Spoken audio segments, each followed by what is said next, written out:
Welcome everyone.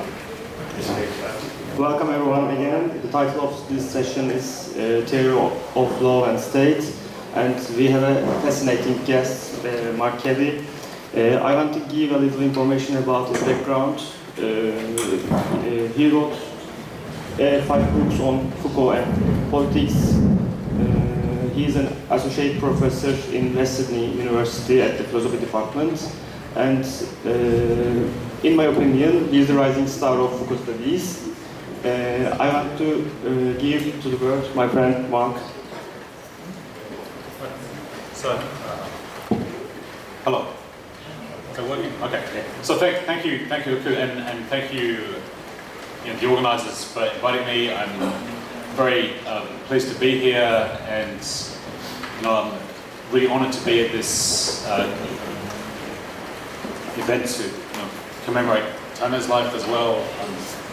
I'm very inspired to see people coming together like this to honour a fallen comrade, and I'm very pleased that you've all come to hear me speak, and I hope that you will be pleased with what I have to hear, although I actually, I'm not so sure about that, so I hope I won't disappoint you too much with what I have to say, but I think in some ways what I have to say might seem a little bit untimely from a Turkish perspective. Obviously, I can't come to here to talk to you about fascism and authoritarianism in Turkey. I've really come here to learn about these things, and I'm hearing pretty interesting papers about it. You all know much more about the political situation in Turkey than me, and I'm really interested to hear about it. What it seems to me, in the previous session, I think there was some disagreement about this technical question. Do we have fascism in Turkey today? I'm not sure what I think about this, but it certainly seems to me the case that at the very least in Turkey there's a very imminent danger of fascism if there's not already fascism. It's a situation that's very close to fascism. What I'm going to talk about really is kind of the opposite thing. This follows on quite logically from the previous speaker, the discussion of the international dimension. Of course, I'm here as the international guest. I think I can't discuss Turkey because I know probably the least about it of anybody in the room. So the logical thing for me to tell you about is precisely the international experience, and more specifically, I'm going to talk about what sometimes is called the Anglosphere, that is the English-speaking countries. Because of course that's where I come from. I'm English and I work in Australia. And actually, the situation in the different English-speaking countries seems to me to be very similar politically and culturally. Also economically, actually. The key example I'm going to concentrate on actually is the American example. There's obvious reasons for this. I think it's probably the one best known to you. It's the one that affects us all in the world the most. Of course, America is not a country just like any other country.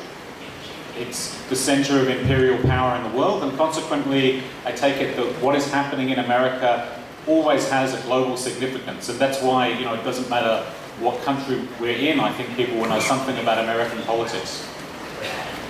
So, I'm going to talk about America, and I'm going to talk about the fact that since Donald Trump emerged in the political scene in America in 2015, when he started his run for president, there have been very persistent voices in America, mostly on the left, but also actually on the right, who've accused Trump of being a fascist.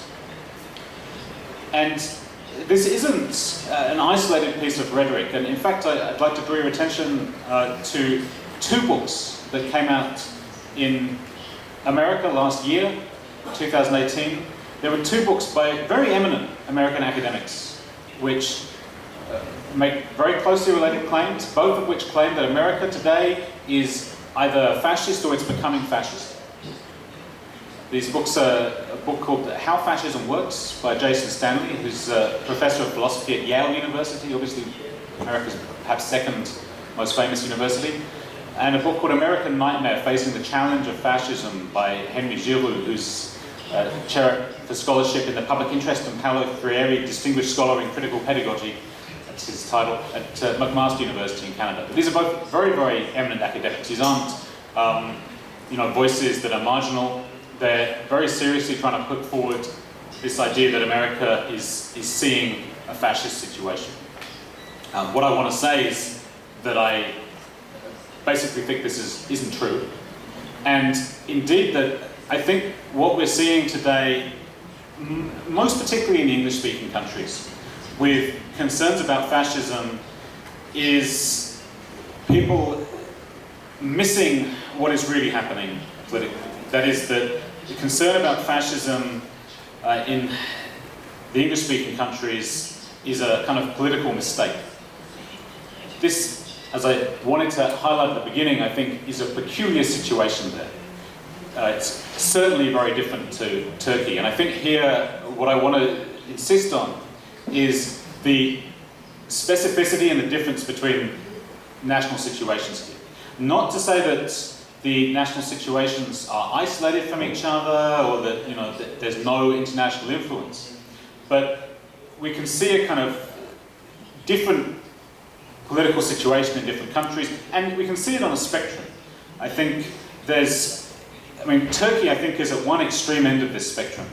A country which has a significant history of authoritarianism, where fascism is a really serious problem, and I think, seems to me anyway, as I say, I'm the most ignorant person about Turkey probably in the room, but it seems to me that fascism is the key political danger one has to worry about in Turkey, and from that point of view, it's absolutely right to, that this is what you're talking about here.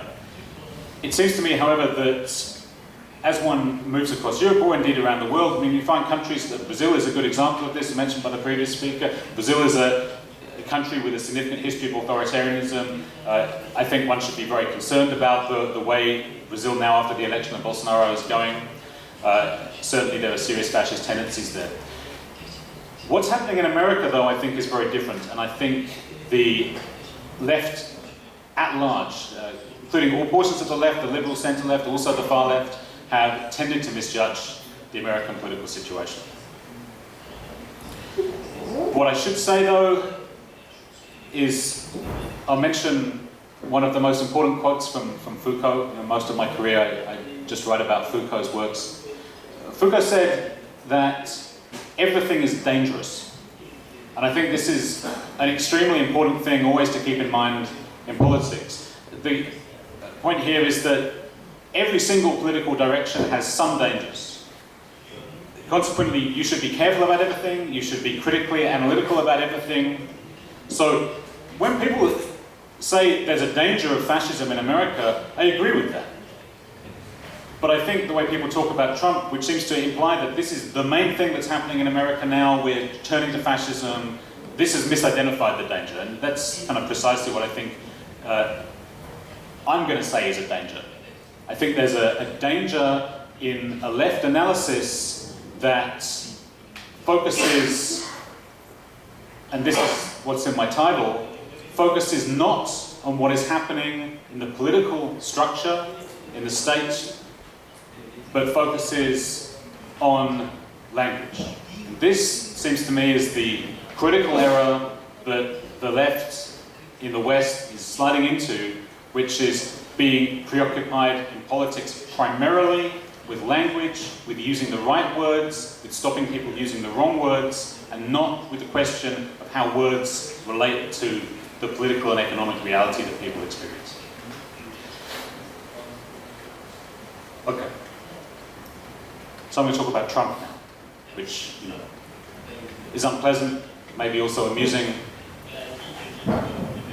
Trump is a really extraordinary figure from an analytical point of view, because there are so many different political tendencies which converge on Trump.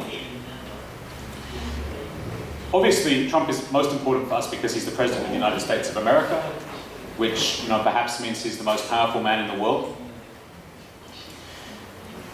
But Trump also is quite unique in being there are other examples of this, but he's a major capitalist in his own right.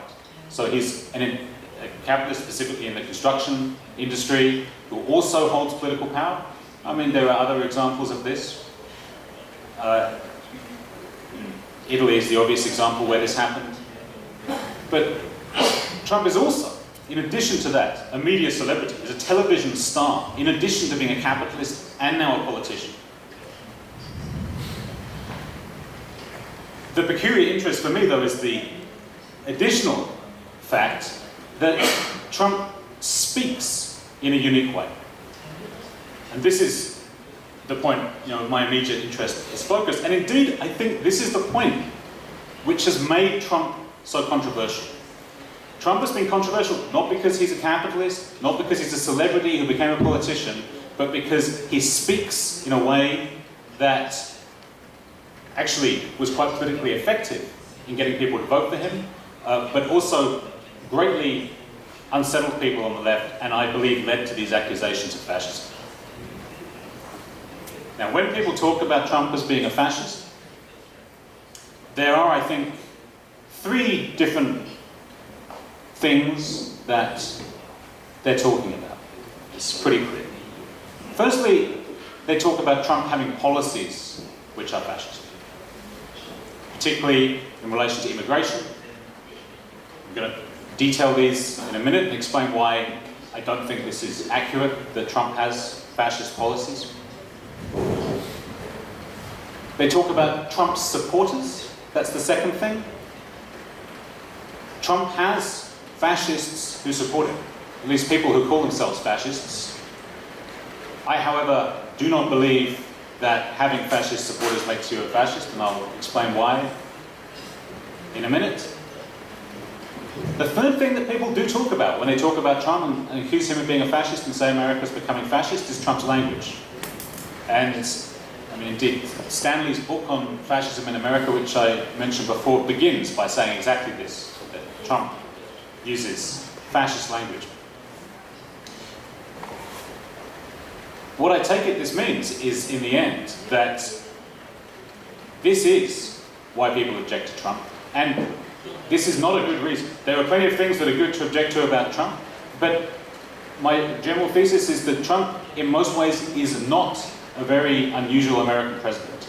Most of what he does is pretty typical of what American presidents have been doing for a long time, perhaps we could even say since the creation of America, and it's the way he talks that really differentiates him from other people, and it seems to me that this is why people say that Trump is different, and that this is a mistake. They've fallen into a trap by being confused by this notion. Okay, I'm just going to talk about Trump's policies. Now, I take it that the policies of Trump, which have really seen him being accused of being fascist in America, are to do with immigration. Pretty clear. This is also what has led to accusations of Trump being a racist, which I'll also deal with.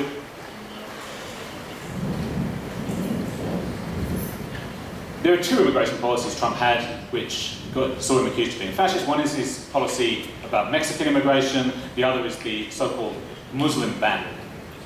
The idea that Trump came out with in his campaign in 2015 that he was going to ban Muslims from coming to America. Now, this notion of a Muslim ban, I mean, it's Islamophobic, we can say. There's no question about this. Well, there's a number of interesting features to this. I mean, the most obvious one is that there's simply no way that such a policy could be actually implemented by Trump. So he promised this in his election campaign, but the American Constitution basically prevents such a religiously discriminating practice. Now, this in itself has led people, is one thing I think which has driven people to accuse Trump of fascism, precisely because what Trump has done is advocate a policy which, okay, if he's going to do that, he's going to have to overturn or destroy or change the American Constitution. However, Trump has never expressed any intention to change the American Constitution.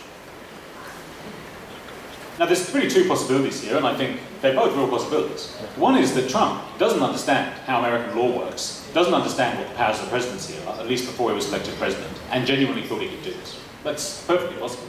It's entirely possible, in fact, as people have claimed very seriously, that Trump had no intention of winning the election and no intention of becoming president. So it's quite possible that Trump simply said this without thinking, and it turned out to be popular, and that's it. It's also possible that Trump knew that he couldn't do it. The important thing, really, I think, from an analytical perspective, is that this is not a kind of concrete reality. It essentially ends up being a matter of speech. It's not a policy that can be implemented. What we have with Trump actually is what's sometimes called the travel ban. It's a policy that changes the possibility of entering America for citizens of certain countries in the form it exists in currently. Originally, he put restrictions on people coming from 7 countries, all of which have majority Muslim populations. But restrictions, not an outright ban in most cases. Now it covers 7 countries because that was declared unconstitutional because it targeted Muslims too much, which is nothing like the Muslim ban he originally proposed, but still it's considered unconstitutional. Trump then went forward, and at this point they have a ban on not ban, they have restrictions on citizens from 7 countries, which includes also North Korea and Venezuela, so it's no longer targeting Muslims. What strikes me as fundamentally the feature of this travel ban is that it's simply a modulation of existing US immigration policy. That is, the US immigration policy for the last 100 years has consistently been about restricting the access to America of people from other countries. America has a restrictive, exclusionary, and, to that extent, racist immigration policy.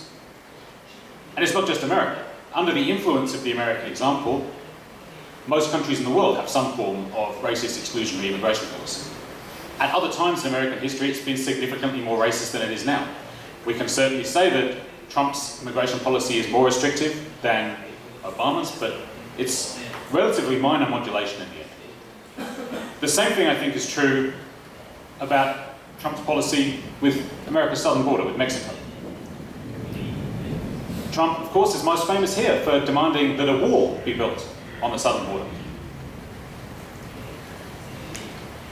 In reality, though, what Trump has done in office is not very much. There have been some very important displays of power. But in terms of the actual situation, Trump has not significantly changed the immigration situation in the United States. In fact, and this is the figure I particularly like to point to, in the first year of Trump's administration, the deportation of immigrants, illegal immigrants as they're called, people who don't have permission to be in the United States, the deportation significantly fell versus the last year of the Obama administration. That is, Obama was deporting significantly more people.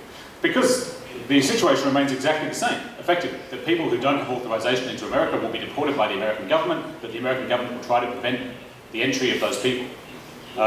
Trump simply spoke in a very different way. Obama did not make a lot of noise about doing this, but did it. Trump makes a lot of noise about it, but doesn't do very much. Again, I think the fundamental difference is one of rhetoric, and I'll discuss that in more detail later on.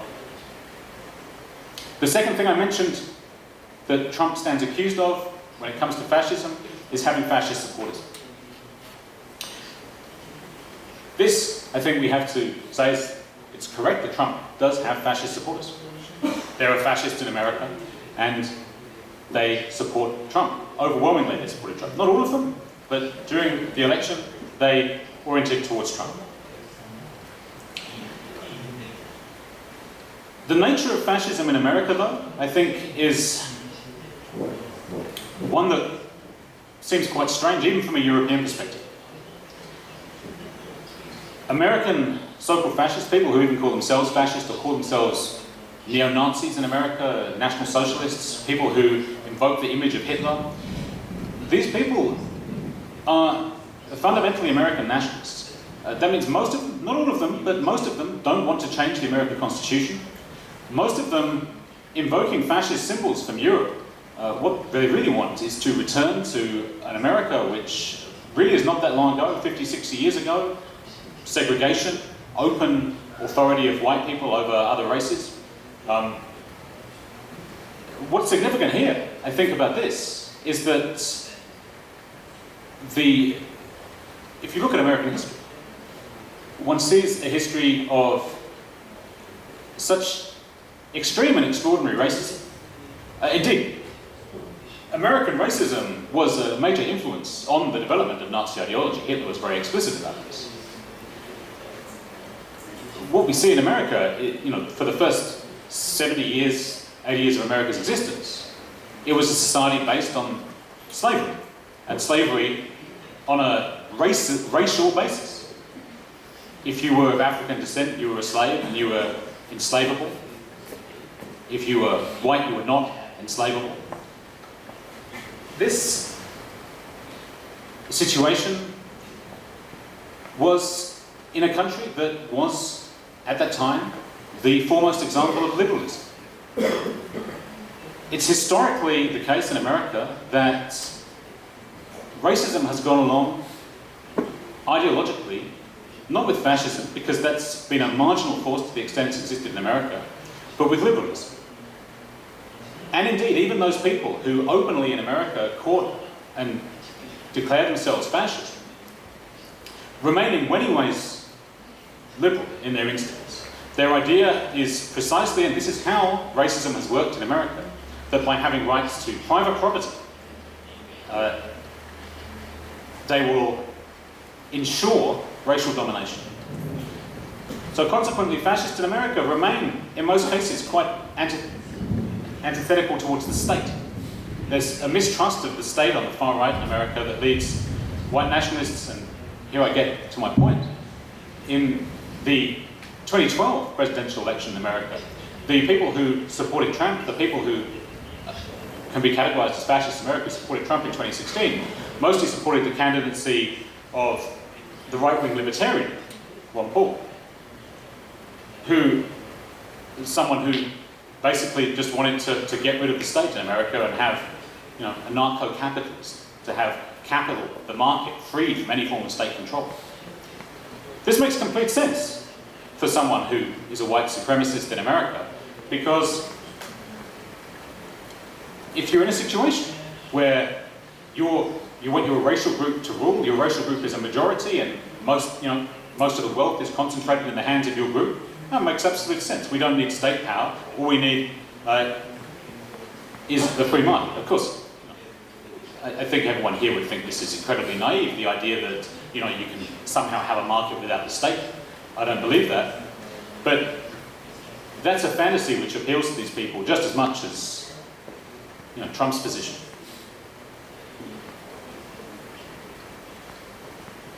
What I think then is that the fact that Trump had this fascist support simply doesn't indicate that Trump is a fascist. Certainly, there were people who thought Trump is a really sincere nationalist. But again, I don't think we should take these people's political instincts to be inerrant. Indeed, most of the people on the far right who supported Trump now consider him to have totally betrayed their hopes. Trump hasn't done the things they wanted him to do. He hasn't built the wall. He hasn't deported all the Mexicans. Consequently, I think there's a widespread recognition on the far right that Trump wasn't a fascist. While on the left, there's still this widespread idea that he is.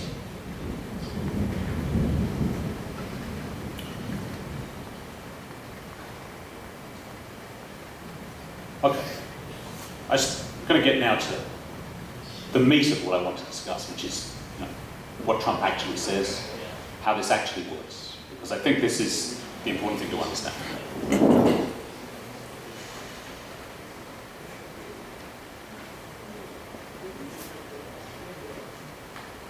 So the first thing, or the clearest thing, there's a lot of things that Trump has said which have seen him accused of fascism. The background to this, though, I think, is a situation in America where, certainly on the left, if you say anything that could be described, and I say could be described, as racist, or sexist, or homophobic, or ableist, that many on the left will immediately leap to describing you as a fascist. There's a lack of any distinction observed, and I don't just mean here among activists who are speaking loosely. I think this can be seen in these books written by professors, also in the United States. Any serious attempt to distinguish between racism and fascism, well, I've already suggested, I don't think that, to me that's absolutely extraordinary in the American context to conflate these two things when America has such a deep history of racism, but almost no history of fascism. And indeed, I think there's a very important attempt there by Americans to disavow, to ignore the history of racism in America by suggesting that this is some kind of new phenomenon. That when Trump is racist, that as if he's being racist against a background of a society which didn't have very serious and endemic racism. The reality, however, is that America is systemically and endemically racist. I feel there's an impression, and particularly here we should talk about the center left, the Democrats, a feeling that somehow the election of Obama, a black president, solved the problem of racism in America, and that therefore America has never been a racist country. We can refer here to Hillary Clinton's attempts in the 2016 election campaign when Trump was saying that his slogan, "Make America Great." Hillary Clinton countered this with the slogan, "America is already great." But this is to completely ignore the nature of American society and the very serious, what can we call them, power structures that exist in that situation. Which indeed historically have been much worse than they are today, yes, but which simply show no signs of going away. The situation of black people in America did not improve under Obama, on average, which is a kind of extraordinary thing. But on the other hand, in a sense, it was unnecessary for them to be improved.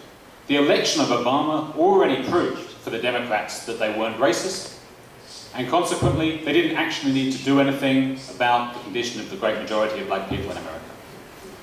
This, I think, speaks to the heart of what I'm suggesting has happened with Trump, which is that the centre-left's position on many issues has become one that is focused entirely on symbolism and not on reality. So, the idea is that if we have good politics, it's because we have a diverse group of people in our party. So, we have women and people of different minorities in government. As long as that's the case, it doesn't matter what, the average is, what the statistics show, what our society is like. And as long as we use the right phrases and speak in the right terms and don't use words which upset anyone. It's in this situation that Trump came into the political scene, in a situation where both sides of politics effectively agreed that we need to make sure we use the right language. So we can't use any words that insult black people, for example. There's a word in America which is easily now the most controversial word in the English language. I won't say it. We call it the N-word. You're not even allowed to say it if you're not black in speech marks, and I won't. I accept this taboo we have now in English, but I won't even write it in quote marks. The N-word, which a word used to describe black people, you can't use this word. On the other hand, it's okay that black people in America live predominantly in poverty, that they're killed at a very high rate, and so on. These things aren't anywhere near as controversial as it would be to call a black person by the wrong word. This is a situation in which Trump came into the political sphere, and Trump completely, not completely, he didn't use the N-word, I don't think. I think I would have heard about it. But he refused to obey the very strict rules around the use of language which were in place in America at that time on both sides of politics. The Republicans also, although they were mostly white and seemed to represent white people's interests, didn't want in any way to draw attention to that fact, so they were very careful as well. Trump would just immediately say what he felt. So, when and it was very effective. I don't know how much Trump is a political genius or how much he's just an idiot who happened to stumble into office by accident. Could be either, could be a combination. But Trump simply said what ordinary Americans thought, which is, here is a Muslim who's done a terrorist act, we'll ban all Muslims from the country, Mexican immigrants, let's just get rid of them. Of course, these are not achievable things. They're not possible within the political constitution of America. They're not practically possible. And the reason that these things were considered unacceptable by both sides of politics, by pretty much everyone in America who was any part of the political establishment, so including members of the Republican Party, including the center left, far left, everyone except the far right, who of course liked that Trump was talking this way. These things were considered unacceptable, not because they, I think, sincerely believed Trump would do them, because as I suggest, there's no way he possibly could. I mean, the only way he could do them is if he genuinely became a fascist dictator, overthrew the American Constitution, perhaps using the army or something like this. There's simply no reason to believe that Trump ever had the capacity to do this. As was pointed out correctly by one of the earlier speakers, Trump has no party structure. The Republican Party, which he notionally belongs to, he has no roots in. A large proportion of the party reject him. Trump is popular in the army, but not, but just among the soldiers. It's not like the generals are queuing up to make Trump a military dictator or something like this. There's simply no serious possibility of Trump putting these things into action. The reason that these phrases that Trump used about Mexican immigrants or about Muslims, these are considered absolutely unacceptable because they were considered to insult elements of the American population.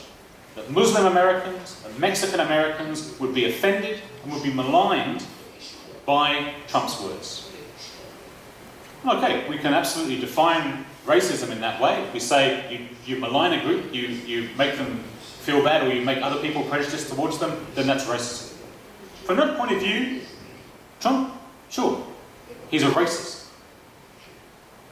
On the other hand, I want to argue that this racism that Trump has, it's the racism of, that one encounters among old American men who have no idea how to speak in a political way. The greater racism in America is the racism in American society that leads to it being a racially divided country in which racial minorities are oppressed. This already exists. The concern is solely about that.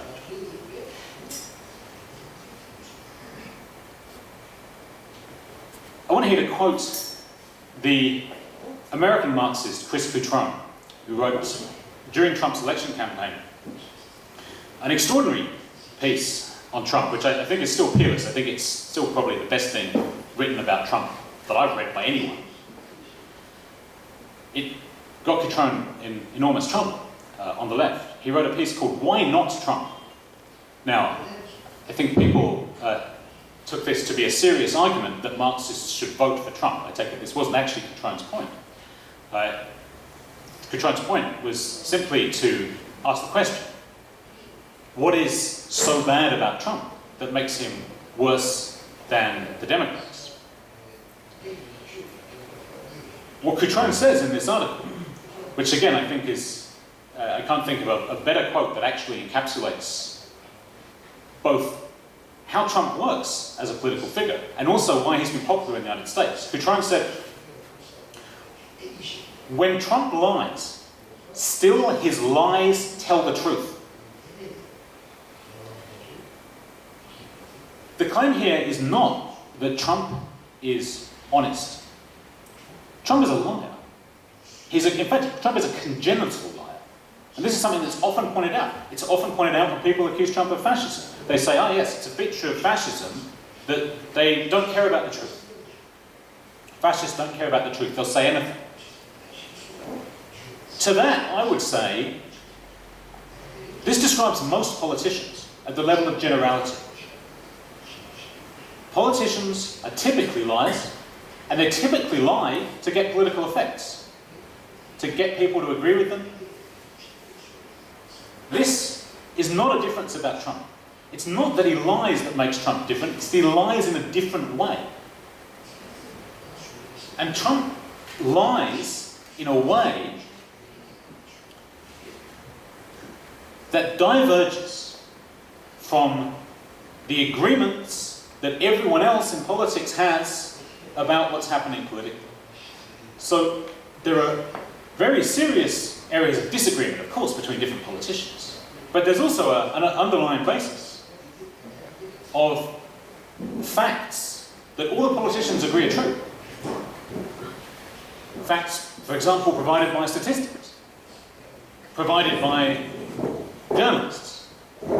Trump will simply deny that these facts are true. And, as I said, everything is dangerous. People are right to be concerned about seeing the President of the United States denying the truth of basic facts. Trump's point, however, is that when Trump tells these lies, he actually encapsulates truths that ordinary politicians dissimulate about. And what I've already suggested is that when Trump engages in racist speech, he identifies the existence of racial divisions in American society that ordinary politicians ignore. By pointing out the existence of that fact, Trump appears to be being more honest. The example Cutrone gives, which I think is really quite brilliant, is that during the campaign, Trump said that the unemployment rate in America was 20%. Everyone attacked Trump for this, because the official unemployment rate in America at that time was about 5%. But of course, Trump was lying in that he just made that number up. I mean, this is what Trump does. He doesn't know a lot of numbers. He goes in, he's in a debate, he just says, oh, it's 20% unemployment. He just invented the number. The thing is, though, that Americans know that the official figure, produced by statisticians, by the government, is itself bullshit. That the way unemployed people are counted is one which doesn't reflect reality.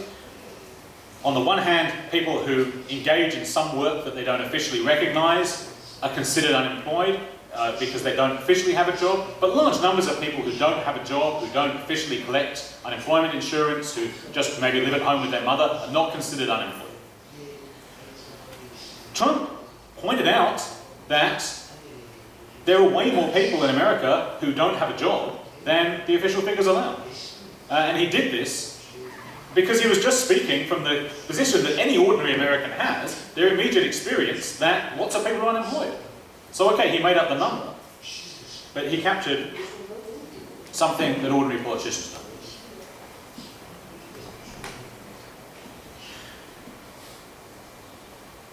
Please note, I'm not saying that Trump here is, in some sense, good or better than ordinary politicians. What I fundamentally want to say is that he's not any different. He just speaks in a different way, and his way of speaking is politically effective because it communicates to people in a different way. That's why Trump has become president. It's not because he's different in substance. And one of the differences, or one of the similarities he has to other politicians, is precisely that he promises things and then doesn't do them.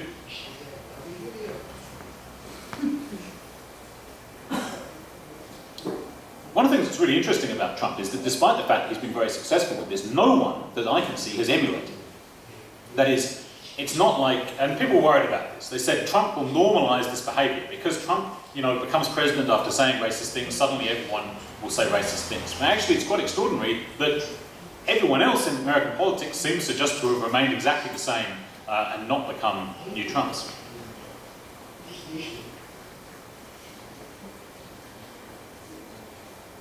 What I want to suggest then basically is, including the field of political speech, America basically remains the same under Trump as it was under Obama, and indeed we can go back one further step and say America under Obama was basically the same as it was under George W. Bush. In fact, I think Trump and Obama are quite similar in precisely the fact that both Trump and Obama promised change. I mean, Obama promised change, that was literally his slogan, change. Trump promised to make America great again. In both cases, the president's promise to break with the past in America. Trump did this by making a lot of kind of crazy statements about what he was going to do. Obama actually most obviously offered a symbolic break, not by anything he said, but simply by the colour of his skin. And both of them, by being different, drove their opponents completely crazy. Obama drove his opponents crazy, again, just by the colour of his skin. This led to the creation of what was called the Tea Party in the United States, I think, a very large upswell of opinion which treated Obama very differently to any other president. That is, in particular, it was widely held on the political right in America by ordinary people, at least. The politicians didn't want to say this, but ordinary Republicans widely said that Obama is not really an American. A lot of people said that he was a Muslim and was only pretending to be Christian. A lot of people believed that he was born outside of the United States, which under the American Constitution means he can't be the American president. Of course, Trump was one of the main people who propagated this claim that Obama wasn't really American.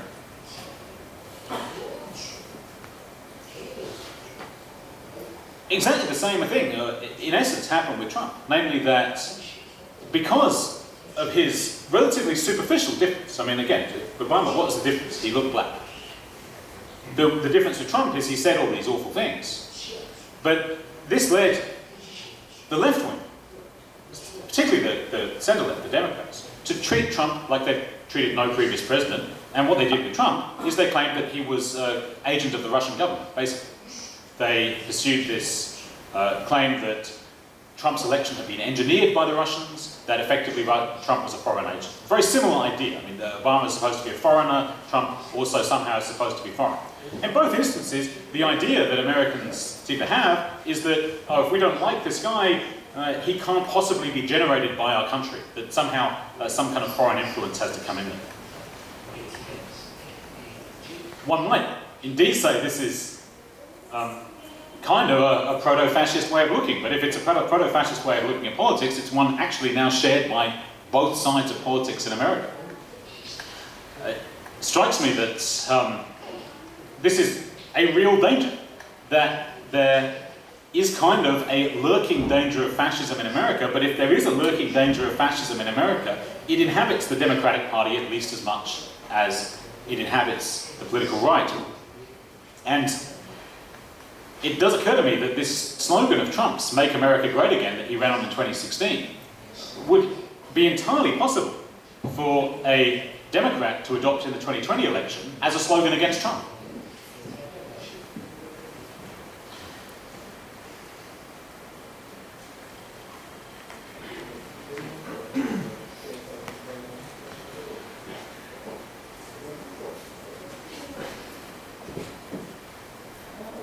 I mean, actually, when we're talking about slogans, I could return to an example given by a previous speaker, which is Trump's slogan, "America First."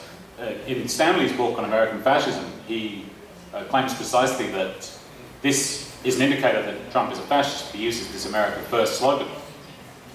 Because, this wasn't mentioned by the previous speaker, there was a fascist organisation in America in the 1940s during the Second World War, which was pro-German and used the phrase "American First" as its name. The problem with this association, well, there's many problems with this association. The most obvious one is that there are also other occasions where America First has been used as a slogan. That is, America First in itself has a relatively banal meaning.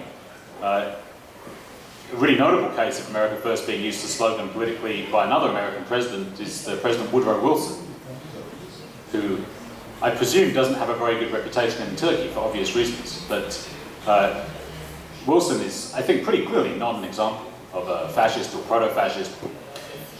It's a very obvious thing to say when you're talking to the American population that you want to put America first, and doesn't, I think, particularly imply that you have any fascism about your position.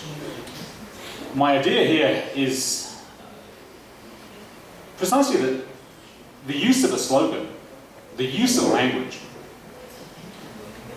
doesn't give you a reliable indicator of what's happening at the political level. It's very important, but you can't say, for example, that just because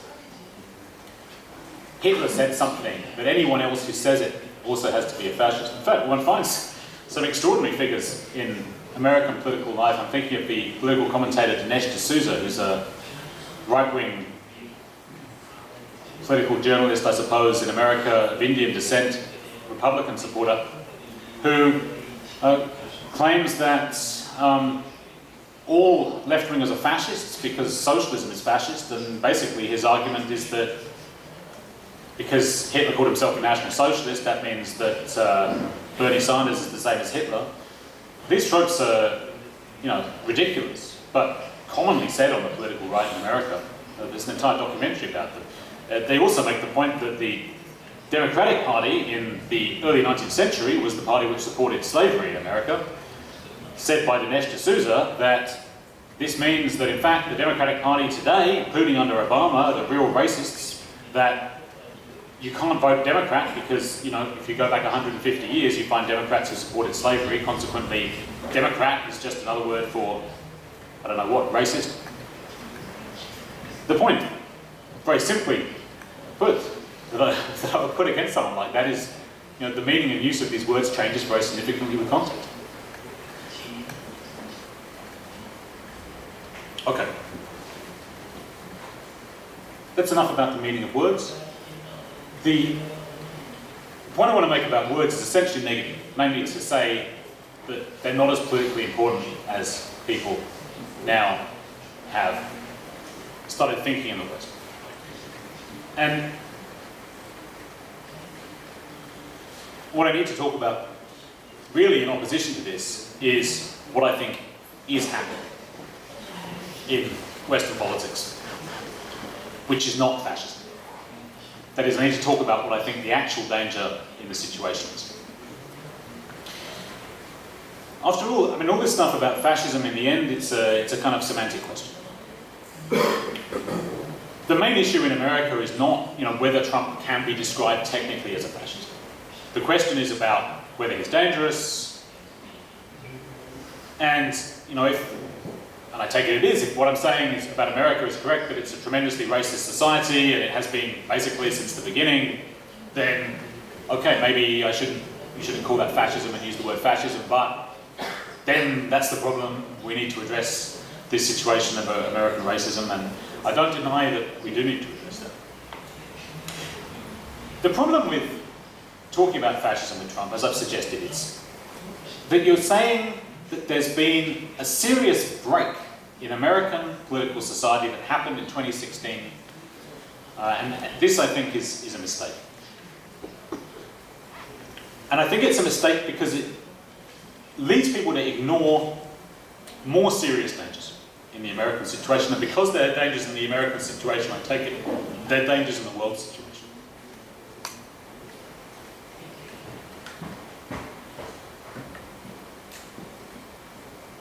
What I think we're seeing in America is something really extraordinary, and I think quite unprecedented, actually. In fact, it has become an unprecedented effect since the election of Trump. But in the exact opposite way to what is normally said.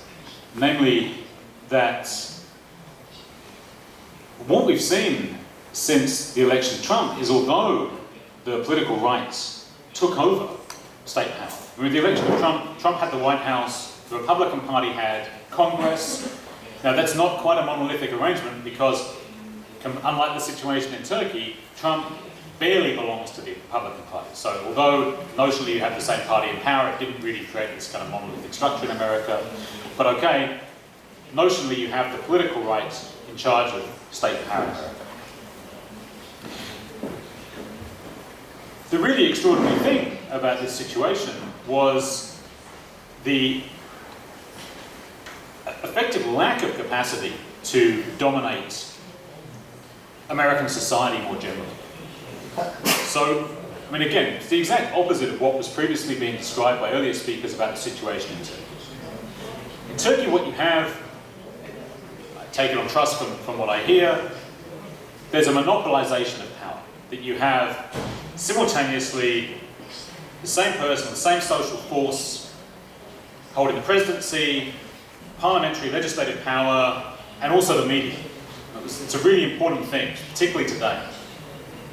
Now, Trump very openly, and in fact, this has been a standard moved by the Republican Party for a long time, positioned himself strongly against the media.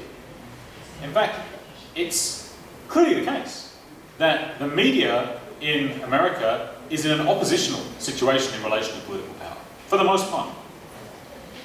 It's very clear that the media in general support the Democratic Party, supported Clinton in the Trump campaign. Now, it's of course also the case that Trump was able to use the media quite effectively because the media want to put things on television that will make people tune in, and actually it turned out that because Trump kept saying all these outrageous things, Trump was someone you could put on the TV and people would tune in and watch it, even if they hated it. In fact, particularly if they hated it. So if you, a liberal media outlet, a liberal news station who has a lot of left-wing viewers, actually if you put Trump on the news saying something racist, you actually get higher ratings and more people watching your program. So there's a very strange effect with Trump, where by saying things that the media didn't like, he still managed to use the media to actually broadcast his message to people and arguably thereby increased his ability to win the election.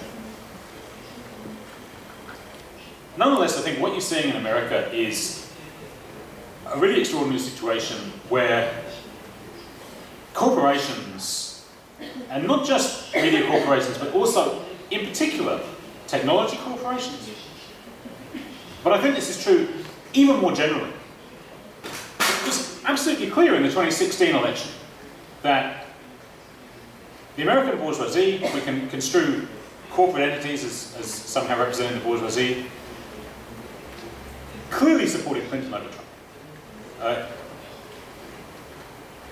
They clearly donated more money to Clinton's campaign. Historically in America, large corporations, financial institutions would typically split their electoral donations to both parties. What of course this means historically in America is that the capitalists have financially supported the entire political system, the two-party system.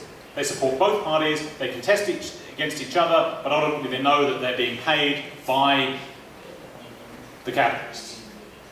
What happened with the Trump election is that there was a notable disparity. The capitalists clearly preferred Clinton, and who can argue with this? Trump is erratic, inexperienced, he now appears to be launching a trade war with China. American capitalists, by and large, do not want this presidency. Now, of course, Trump himself is a capitalist, but Trump represents what today is a relatively minor element of American capital, namely the kind of old national bourgeoisie.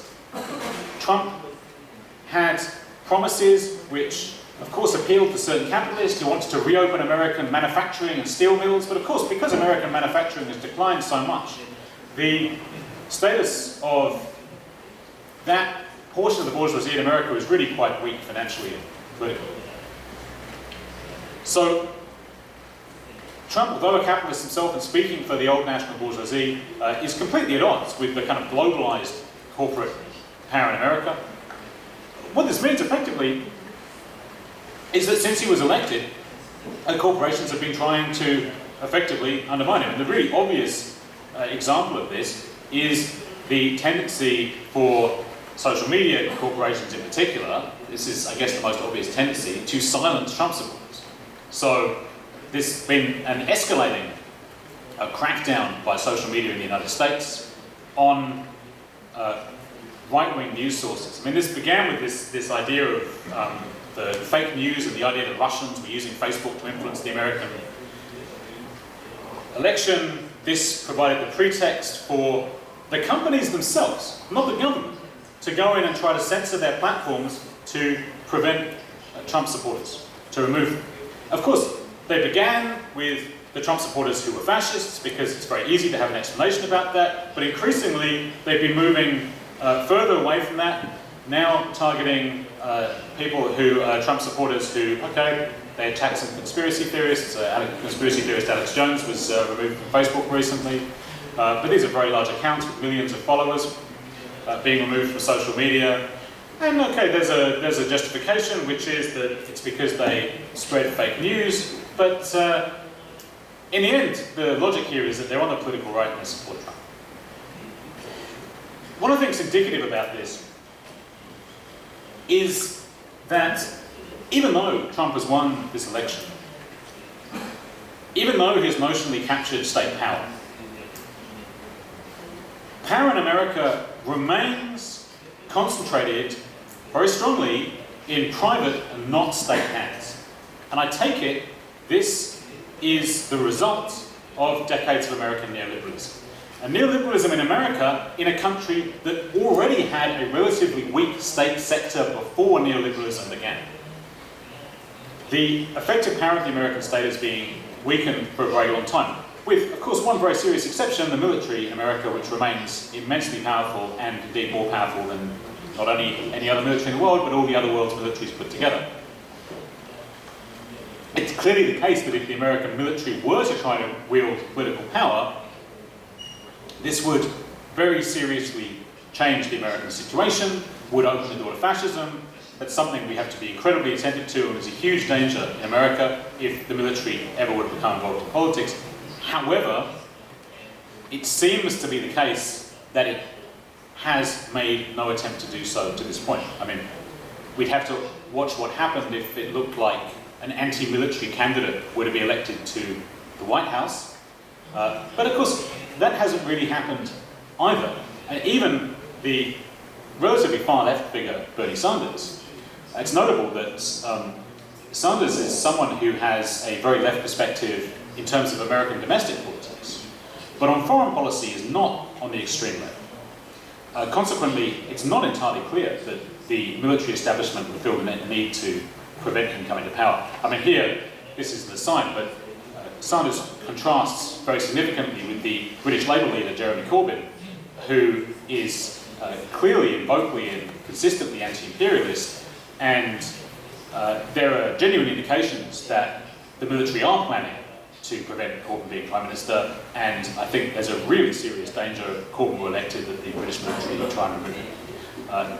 That's an aside, but in America I think there's simply no indication yet that the military will become involved in politics. And I believe, the reason I mention the military is because I believe it's the only part of the American state apparatus which has the kind of power to politically rival the power of the private sector. Of course, one should understand that the American military is part of what they call the American military-industrial complex, that it's very strongly allied with one of the dominant sections of American capital, namely arms manufacturing, the only manufacturing industry the United States still really has.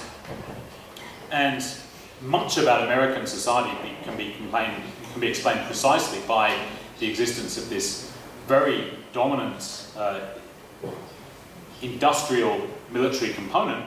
Certainly the wide availability of guns in American society is strongly related to the fact that the manufacturers of guns have an enormous amount of political capital.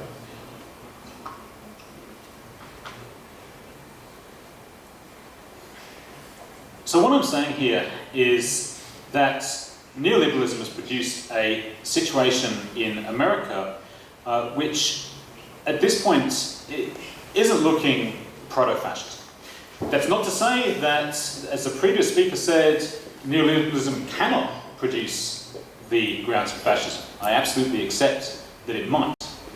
But I don't think there's any necessary transition from neoliberalism to fascism. And I also think that at heart, neoliberalism and fascism are contradictory. That is, I think that it's entirely possible for neoliberalism to create a proto-fascist situation which then flips into fascism. But to the extent that a country is neoliberal, it cannot also be fascist. That is, neoliberalism genuinely is a form of, to use Foucault's word, governmentality, which sees the state as only existing to foster the market. If that's all the state does, which is how neoliberalism is supposed to work, it can't become fascist. fascism implies, among other things, you can talk about a lot of things in relation to fascism, but it has to imply some form of strong state power. And here we have what I think is the great paradox of Trump. And Trump comes into power in a situation where state power is quite weak. So he takes control of the state in a sense. I mean, I have to be very clear that the presidency in America is not in itself a very strong office. The capacity of the president to govern is fairly limited. Because of what they call the constitutional checks and balances, because American politics was established precisely to prevent the development of monarchy and the development of executive power. So he takes power in this position. At the same time, we have a situation where corporations have an extraordinary amount of power in America, and corporations have a very opposite view of things to Trump. Trump is culturally right-wing, and he's devoted economically to nationalist protectionism. That was his economic platform. He wants to erect trade barriers. Corporations really have the exact opposite instincts. They want an economic free market, as much freedom as possible, but also cultural freedom. They're culturally on the left. They're big supporters of diversity, LGBT rights, etc. This leads to a conflict emerging between these two sectors where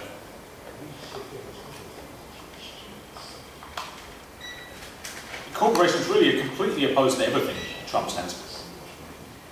Now, the real paradox here is there's one thing that Trump is in favour of which corporations like, which is essentially, as a capitalist, as a right-winger, as a bourgeois, Trump still believes in reducing the power of the state.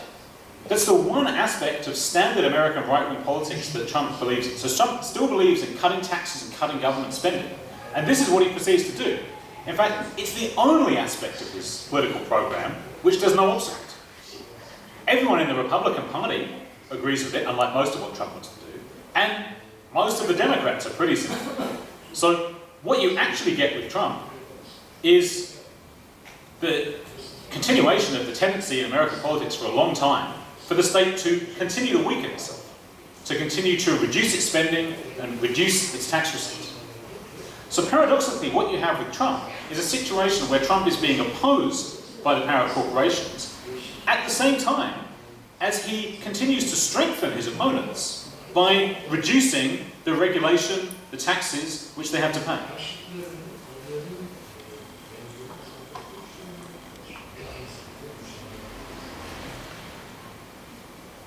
What I take it this points towards in America is the main danger being not Trump, not Trump's protectionism, not Trump's cultural conservatism, because I don't think these things have the power with Trump to be enacted.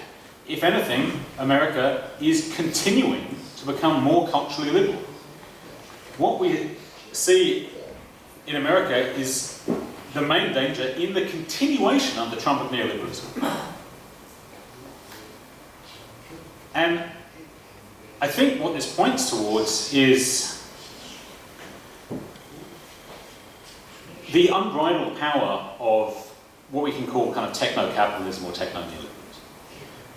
Corporations which are effective monopolies. I mean, the really obvious examples here are Facebook and Amazon.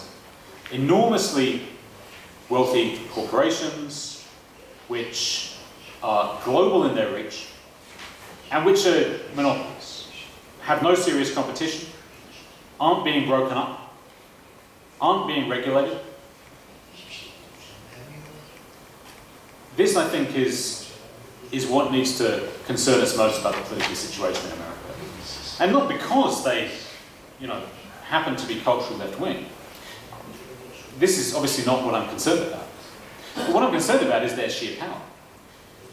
And what concerns me is that the far left in America, left in general, but the entire left-wing spectrum from the free market neoliberal Democrats through to even many people who call themselves communists, have become so distracted by the idea of opposing Trump that they're effectively siding with these corporations.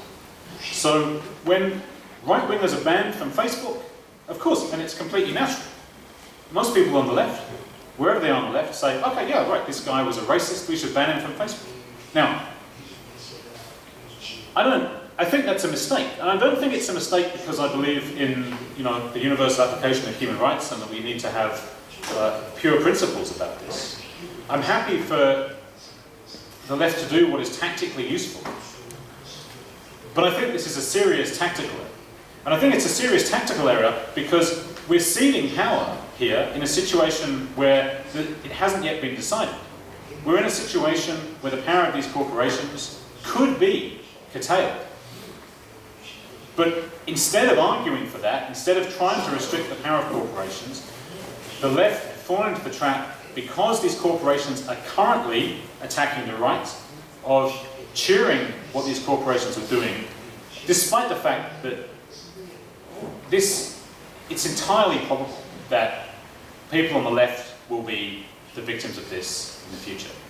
This is what I really think is the main danger in America.